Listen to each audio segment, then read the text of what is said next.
Donc voici la deuxième partie de la vidéo présentant le principe des tests sérologiques. Nous avons vu que les tests sérologiques permettent de préciser le stade auquel se trouve la personne immunisée, en début de maladie, en plein développement de la maladie ou en sortie de maladie. Cette précision se base sur la dynamique de sécrétion des différents types d'anticorps au cours de la réponse adaptative. Donc là, vous avez un graphique qui présente le taux d'anticorps IgM ou IgG dans le sang, ainsi que le taux de particules virales au cours du temps, et ce temps, il est en jours après l'infection. Alors, nous avons vu que l'organisme produit au cours de la réponse adaptative des anticorps nommés IgG pour immunoglobuline de type G, représentés sur ce graphique en rouge. La réponse adaptative étant lente à se mettre en place, le temps que ces IgG anti-Covid soient produits et soient présents en quantité suffisante dans le sang, il faut un délai d'environ 7 à 10 jours à partir des premiers symptômes, soit 14 jours après la contamination. Alors attention, ces chiffres sont des chiffres théoriques qui peuvent varier énormément d'une personne à l'autre. C'est juste pour l'explication qu'on va s'appuyer sur ces chiffres-là.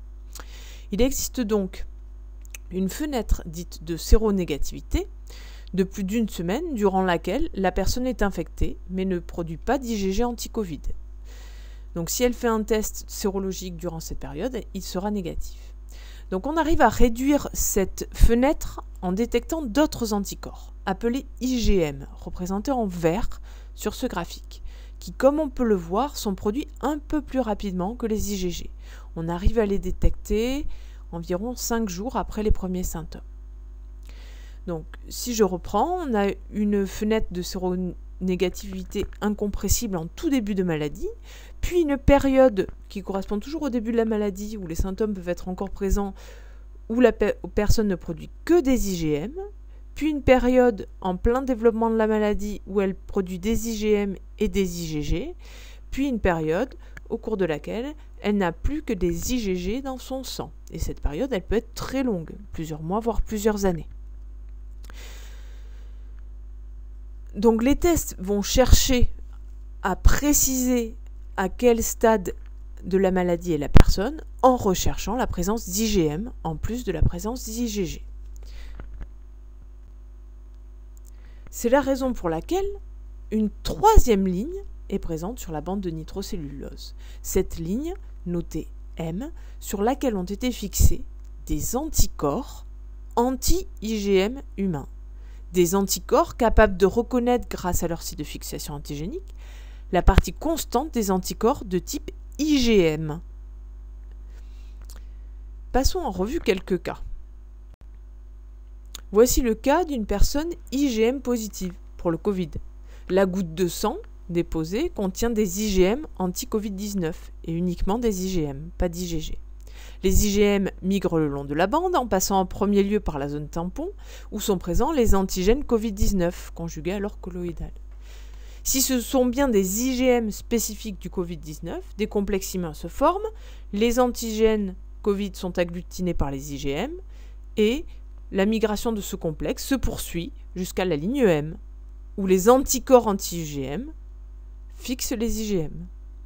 Et comme les IgM sont fixés à l'antigène coloré en rouge, la bande M, la ligne M, va apparaître rouge et se colorer en rouge. Les IgG de lapin, eux, sont toujours là dans le tampon, ils servent de contrôle, ils vont migrer jusqu'au bout et aller colorer la ligne C, témoignant du bon fonctionnement du test. Donc voici le cas d'un IgM positif. Un IgM-IgG positif, ce sera une personne qui possède et des IgG et des IgM spécifiquement dirigés contre le coronavirus.